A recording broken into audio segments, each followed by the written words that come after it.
एक औरत अपने छोटे बेटे को चलना सिखा रही थी। तभी उसे खबर मिली कि उसके पति का विमान 30,000 फीट की ऊंचाई पर खराब हो गया है और कभी भी गिर सकता है। उसे लगा कि अब विमान में बैठे सभी लोग मर जाएंगे, लेकिन उसी समय एक चमत्कार हुआ। एक महान पायलट की आत्मा एक ऐसे लड़के के शरीर में आ गई जो कॉलेज की परीक्षा में फेल हो गया था। जैसे ही उसने देखा कि विमान खतरे में है, वह तुरंत उठकर कॉकपिट की तरफ दौड़ा। उसने सिक्योरिटी कोड 837291 डाला और अंदर चला गया। तभी उसके दिमाग में एक आवाज आई, होस्ट से पहला संपर्क सफल, चेक इन मिशन पूरा, इनाम मिला ग्रैंड मास्टर लेवल की पायलट स्किल। कॉकपिट में मौजूद लोग चिल्लाए, अरे बच्चे, क्या तुम पागल हो? यहाँ मजाक करने की जगह नहीं है। इस विमान में 132 लोग हैं, उनकी जान से मत खेलो, तुरंत बाहर निकलो। यात्री डर गए, क्या हम मर जाएंगे? लड़के ने शांत होकर कहा, अगर जिंदा रहना है तो जैसा मैं कहूँ वैसा करो। उसने कहा, हाइड्रोलिक सिस्टम बैकअप पर लगाओ, इंजन नंबर 2 दोबारा चालू करने की तैयारी करो। लेकिन इंजन अभी भी पूरी ताकत नहीं दे रहा था। फिर भी कुछ ही सेकंड में विमान संभल गया। एक यात्री खुशी से बोला, हम बच गए। दूसरा बोला, चूचिंग कहाँ है? शायद डरकर बाथरूम में छिपा होगा। कितना डरपोक है। कॉकपिट में एक पायलट हैरान था, कोई इंसान ऐसा नहीं उड़ा सकता। इसने यात्री विमान को फाइटर जेट की तरह संभाल लिया। उसने कहा, तुमने कमाल कर दिया, तुम्हारी उड़ान किसी भी कप्तान से बेहतर है। लेकिन अब विमान ठीक है, अब मैं संभालता हूँ, तुम बाहर निकलो। लड़के ने सामने देखा और बोला, आगे वाला बादल ठीक नहीं लग रहा। कप्तान बोला, यह सिर्फ सामान्य बादल है, इससे कोई खतरा नहीं है। तभी फिर आवाज आई, दूसरा चेक इन पूरा, नया इनाम, ईगल आई विजन। लड़का बोला, हम अभी भी खतरे से बाहर नहीं हैं। उधर कंट्रोल रूम में विमान से संपर्क टूट गया। सब घबरा गए। 30 सेकंड से कोई जवाब नहीं आया। अचानक रेडियो चालू हुआ, टावर, ये फ्लाइट LY0518 है, अब विमान मेरे कंट्रोल में है।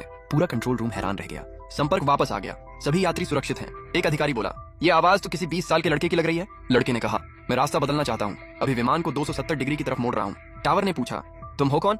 लड़का बोला, मैं कौन हूँ इससे फर्क नहीं पड़ता, अभी विमान मेरे कंट्रोल में है और मुझे रास्ता बदलना होगा।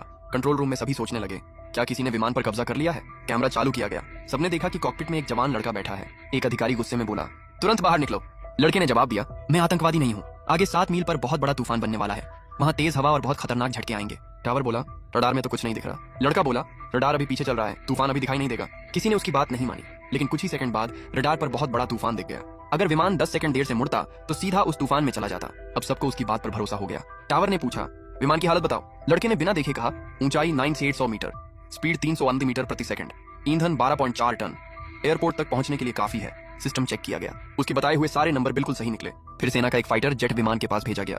पायलट ने देखकर कहा, यकीन नहीं हो रहा, ये लड़का यात्री विमान को फाइटर जेट की तरह उड़ा रहा है। लड़के ने कहा, मुझे सबसे लंबा रनवे चाहिए और उतरने का रास्ता साफ रखो।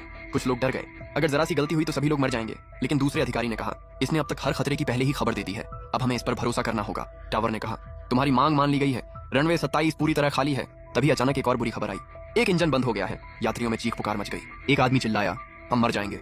एक और यात्री गुस्से में बोला, सब उस चूचिंगजी की वजह से हुआ, उसी की बदकिस्मती हमें यहाँ ले आई। लड़के ने टावर से कहा, रनवे 27 की पूरी मौसम रिपोर्ट भेजो, हवा किस तरफ चल रही है सब बताओ।